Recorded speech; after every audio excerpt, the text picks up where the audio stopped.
Welcome to Million Voices. There are over 30 million born-again evangelicals that don't vote, many don't pray, many don't get involved in the whole political process. And our heart at Million Voices is to change that. Our guest today is a dear friend of mine and a great ministry head. He's the president of My Faith Votes. His name is Jason Yates. It's a ministry that its first national spokesperson was Dr. Ben Carson. He got another job with the White House, being a cabinet member with HUD.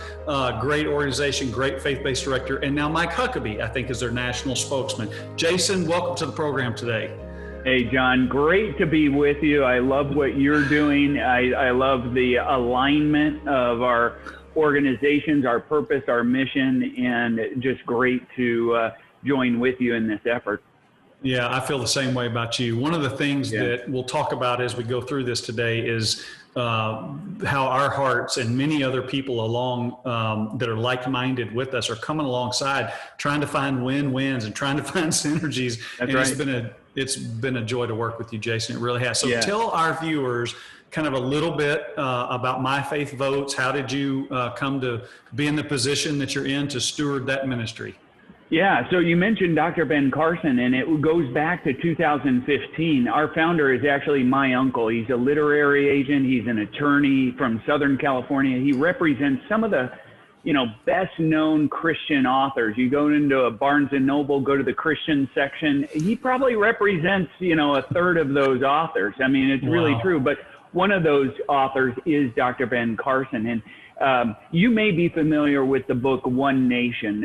It's a great book from Dr. Carson around what it looks like to return our nation to what it was intended to be. And in that book, there's a chapter around voting and being informed voters. And someone came to my uncle, his name's Sealy Yates, like the mattress, but yes, Sealy Yates.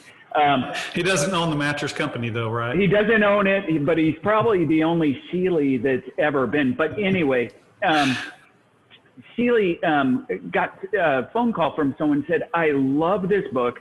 I love this chapter about being an informed voter, but I have to confess, I don't believe I'm an informed voter. I'm convicted that I'm not. Could Dr. Carson write a book that would help me and help others become informed voters? And it just so happened that Sealy was on a bus tour for the book with Dr. Carson. So he turns to him and says, hey, what do you think? And he says, yeah, I could write that. If someone could help me with the research, I could write that book. So Sealy got a small team of folks rallied around doing research for this. And it was in the research. It's the stat, John, that you opened this with that said more than 30 million Christians do not vote in presidential elections. And you and I both know that when you get to local elections, it's double that.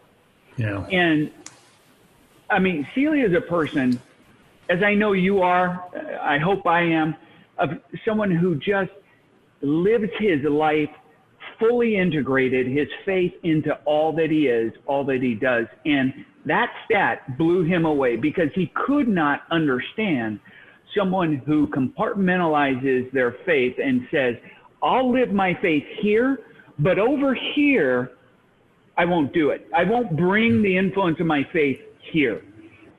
And he said, we got to do something about this. And so out of that, and without all the logistics of how, but out of that birthed this concept, this idea of My Faith Votes. And he asked me if I would step into a leadership role with that. And we've been going since 2016. And of course, Dr. Carson was our honorary chairman. As you said, he's taken a different role, a very important role. And so after that, we reached out to Governor Mike Huckabee, and we invited him, and he's now graciously serving as our honorary national chairman at this point. A couple of champions back to back, two incredible godly men. They really are. You're honored to do that. So you have a special with Kirk Cameron that's going to be on TBN. I'm sure it'll be hosted for people who don't get to watch this in time. Tell us a little bit about that special. What's happening there, and how can people go see that? Well, let me start a little bit talking about sort of our approach and how we approach to really influence Christians to engage, right? We want to motivate them and we want to equip them. And so one of the places that we know that we have a uniqueness to be able to do this is through influence, influence of influential leaders across the nation. So we are extremely privileged with Dr. Carson, with Mike Huckabee. We have Lieutenant Colonel Alan West as a spokesperson for My Faith Votes. But we're thrilled to be able to partner with others in media, such as Kirk Cameron. We've done this in the past with him. We've done some events. This year, we're doing something new and different, and it's called, the show is called I'm sorry, not, what am I? The show is called Think, Pray, Vote. Think, Pray, Vote. And My Faith. I like that. You should think a little bit before you pray, but you should pray and think before you vote. I like that a lot. Well, what I like about it is Kirk, as he named his show, I think he had My Faith Votes in mind, because that is the three things that we at My Faith Votes are calling Christians to do: to think biblically about the issues, to pray unceasingly for our nation and for our elections, and to vote consistently in every election. And that's what we're trying to equip Christians in all three of those areas. And so Kirk has invited a number of influential Christian leaders, whether it's Dr. Tony Evans, Pastor Tony Evans, whether it's Franklin Graham, others who are joining him for 2 nights. Now, there was one on October 2nd, Friday, October 2nd, and there's going to be a follow-up one on Friday, October 9th on the network TBN. Now, the showings may differ depending on where you are in the nation, so I encourage everyone to check out the listings and be able to go to that or go watch that, because I think it's going to be very informative. Kirk does a great job of really tackling the issues, but from a faith-based perspective. How, as we as Christians, how should we think and pray about these things? And ultimately, how should we vote? He's not going to tell people how to vote, right? He's not going to tell people one way or the other. He's not a partisan guy, but he is going to help us think biblically about our choices. Yeah. So one of the things I love about what you've done, and I've seen you grow this ministry over the last several years, is you've got some really amazing tools at your website, myfaithvotes.org. Can you kind of give us a highlight of what people can either A, come and find out for themselves, or B, share with other people to say, hey, this is kind of a place you can do some of these things? Talk to us about a few of those tools. Well, as you say, we have had a passion at trying to equip Christians, right? One of the reasons why I hear, and I know you do, John, as well, of why people don't vote is because they just simply don't have the information or the tools to know how, that help them in that process. And so we've worked hard to try and bring some really great tools, and we've created on myfaithvotes.org section, we call it our Voting Assistance Center. And really, it's a comprehensive, page that provides you everything you need to know, whether it's just what are the deadlines for voter registration, tools to register to vote, tools to apply for an absentee ballot, to see all the deadlines, et cetera. But beyond that, we've provided some tools that do help people think. We've been talking about how to think well and think biblically. And so we've provided some tools. And so one of the things that we've provided and invested in is a online voter guide.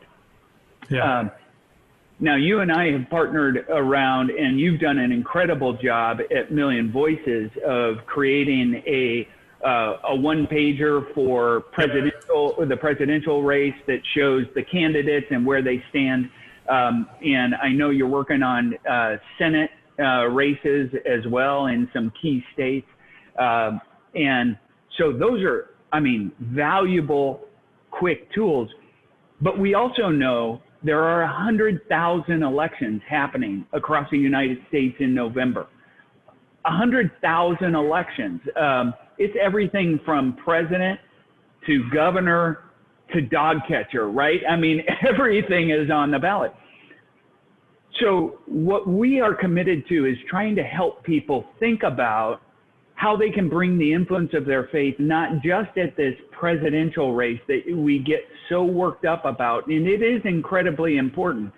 But I think more than ever, we're seeing the impact of local and state elections this year, probably more than we have in the recent past.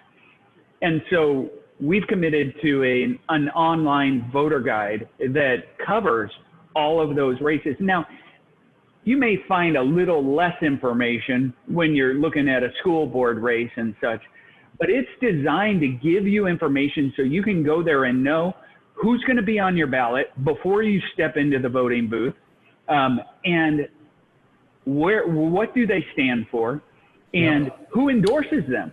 And it's a really valuable tool. Yeah, and I've loved partnering with you. We've talked about thinking, we've talked about voting, and we're both very passionate about that because I believe the church has lost her salt. And George Barna's numbers are that 75% of the people in the last presidential election relied on a nonpartisan voter guide. So it's awesome that you do that. It's a C3 guide. But one of the other things I got really excited about this year is you have partnered with Intercessors for America. And so it's not just thinking, it's not just voting. These people are praying, and I'm so delighted to partner with you and help support that because that's a passion of mine. Talk to the viewers a little bit about that partnership and about what your heart is for prayer. Well, and this is incredible. So I was talking with Dave Kubal, who is the president of Intercessors for America. And together we were just thinking through how do we really make an impact in this election. We know of all the ways in which different organizations and different people have provided tools, information, some of what I just described to you. But how have we brought forth and combined those efforts with prayer? I don't know that anyone, I mean, in the way that we are with Intercessors for America, I don't know that anyone has really done this. So I'll plug them a little bit right now. They have a website called Vote Your Values 2020, voteyourvalues2020.com.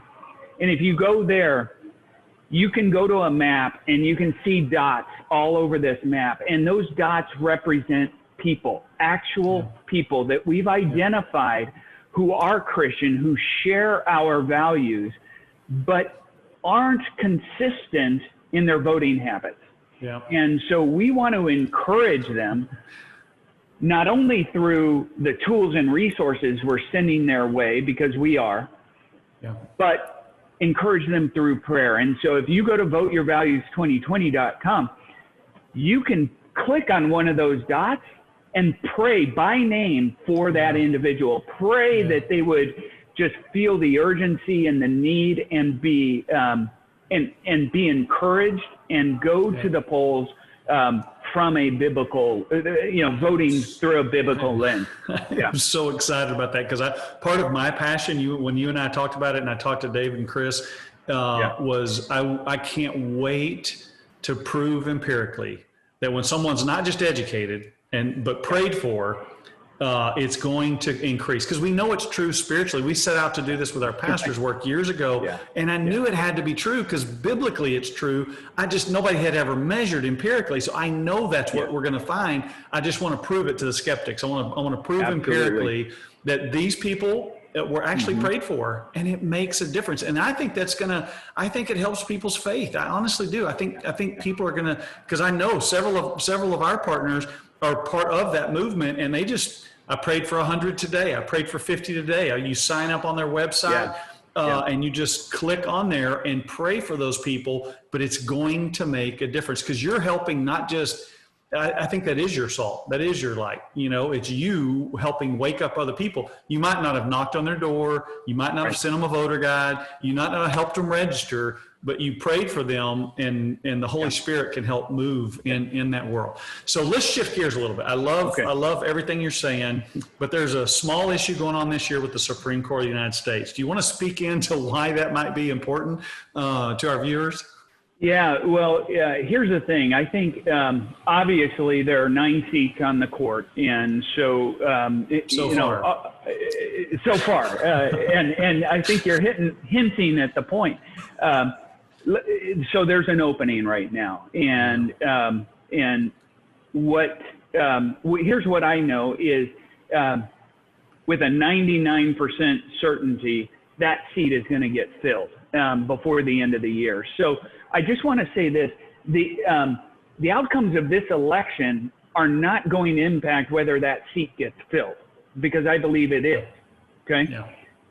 But I think as Christians, we need to be wise and understanding what happens because of that. And so we've already heard some intentions from some that, and let's just say it, from Democrats, that if that seat does get filled, that they are then going to look at all the options around how to get their way, right? A progressive agenda that they're pursuing. Now, not being partisan, but just looking at that approach. And so what are they going to do? They're looking at stacking the court. So that's where they would change the law to add more justices to the Supreme Court and get enough to where then they now have the majority. They also are looking at other measures such as removing the filibuster, which makes it easier within the Senate especially to move policy forward with just a simple majority. And so there's things like that are trying to be moved forward. And so I just, where I think as Christians we need to be prayerful is, I think we all respect and understand there are laws and there are rules. If we think about it, right, it's almost like God laid down a football field. He put lines on the field, right? And so through his law, and he said, here's your boundaries. Now we can run plays, and adjust how we live our lives, but there are consequences to stepping over the line or those type of things. So I think from a principle perspective, order, laws are good. And so if we apply that principle then to how we run our country, et cetera, I would say moving the boundaries is not a good thing. Yeah, and the tragedy to me is, and I know you're nonpartisan, we're a nonpartisan organization as well, but we have to speak the truth and factual issues. Right. And you have a great voter guide that also doesn't just talk about candidates, but also talks about the party platforms. I encourage everybody to go look at myfaithvotes.org and look at that party platform, because a lot of people, what the party platforms used to be 20, 30, 40 years ago, that's not what they are anymore. And a lot of people say, wait a minute, that's not what I believe. One of the documentaries on our website, Uncle Tom, talks about that very experience of a business owner. He happened to be a Black American, and he read it and thought, wait a minute, that's not what I believe. And a lot of people don't even know that. And what you mentioned about changing the rules, it was Harry Reid when he was running the Senate that changed the rules for the judges. And now the pendulum has swung the other way. So if the Democrats, as they're promising, many of them, most of them, and the president candidate, Joe Biden, wouldn't answer this, at least in the first debate, whether he's going to support it or not, but his silence or his refusal to answer it kind of spoke for itself. Right. If they move it that way, it's just a matter of time until the pendulum swings. And so then what we've done is politicize the very court. And so we've talked about thinking, voting, praying, partnerships. You and I are partnering with the different ministries that we run. But prayer you're partnering with, but you also do work with churches, and you also do work with colleges, Hispanics. I want to talk about colleges, if you will. Talk to us about what you're doing there, because it's really pretty exciting to me. Well, one of the areas that we recognize really demands our attention is younger generations. That's right. If we are not helping younger generations engage and think biblically about the issues, then we truly are just leaving the future of our nation, to destruction and progressive ideas. Anyway, we've created a program on Christian colleges and universities. It's called Because I Care. And we're using the same, it's because I care, I pray, I think, I vote. And that is sort of the mentality I think a lot of younger people have. They want to know why. Why do we do what we do? They don't want to just be told to go do something. They want to be invested in it. So we've created a program, and we're going to be on over 250 Christian colleges and universities this year, helping them engage in elections, get registered, many for the very first time. Many are needing to vote absentee because they aren't living at home. And so helping them with that process, and then helping them just understand their votes and how to vote in terms of logistics of it, and giving them tools and resources. So we're super excited. Back in 2016, we weren't even on 100 campuses, and now I remember when you and I were talking about it. You've really expanded that, and it was a lot of empirical evidence and a lot of registration. When you and I'll never forget when you and I were having dinner. I was like, "That's huge, Jason," because so many people, they complain about the young generation.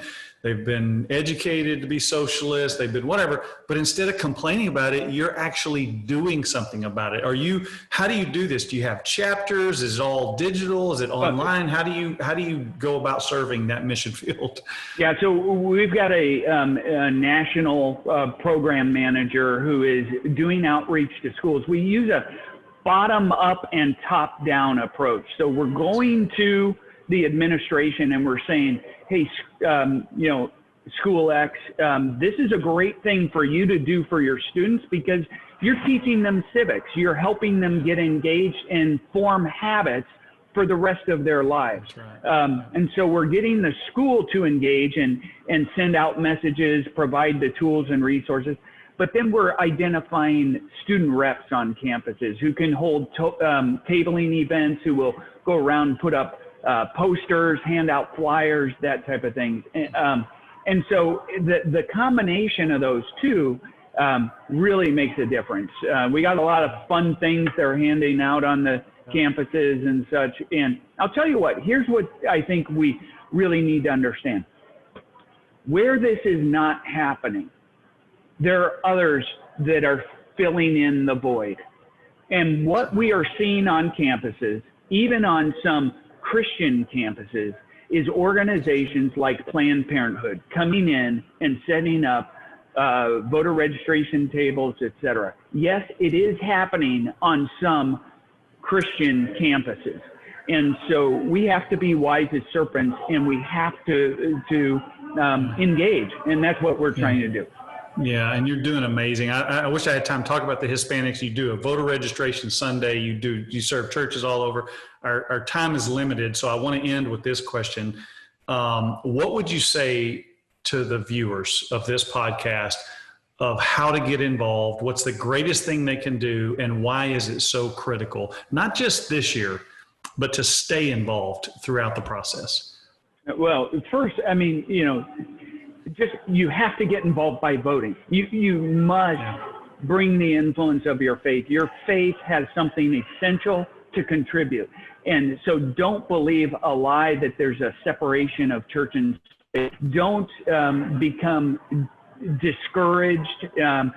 Galatians 6:9 says that we shouldn't get discouraged. I'm wearing a shirt that says do good, go vote, because here's what we say is Galatians 6:10 says, as we have opportunity, do good to everyone, but especially those of the faith. And I've consistently said that voting is a way to do good in our communities, but stay engaged, because especially in the off election years, there's school boards, there's other things. So get involved in what's happening, learn about it, stay involved, get connected. At myfaithvotes.org, there's a way to volunteer, and we have an incredible hundreds of volunteers across the nation. By the way, these volunteers are writing 250,000 postcards, handwritten postcards to voters, encouraging them to vote. So you can do things like that if you come and sign up as a volunteer with My Faith Votes. And so they can go to myfaithvotes.org, and there's a sign up portal with emails and different, if they want to volunteer to postcards, college campuses, churches, you'll put them to work. If they'll say, look, I'm ready to use my salt, I'm ready to use my Jason Yates is here to put you to work. Is that what you're saying? Right. We will do it. We absolutely will. And not just this year, but ongoing. Yeah. Well, Jason, thank you so much for joining us. I know you're a busy guy, especially heading into a peak presidential election year. And so I just am grateful for you. To all our viewers, thank you for paying attention. Please visit myfaithvotes.org. And you're the one that can make a difference. You're the ones who can really change this. We're going to have many podcasts like this. If this helped you, please share this with your friends. Please share this with other people and give them this information. Thank you, and God bless.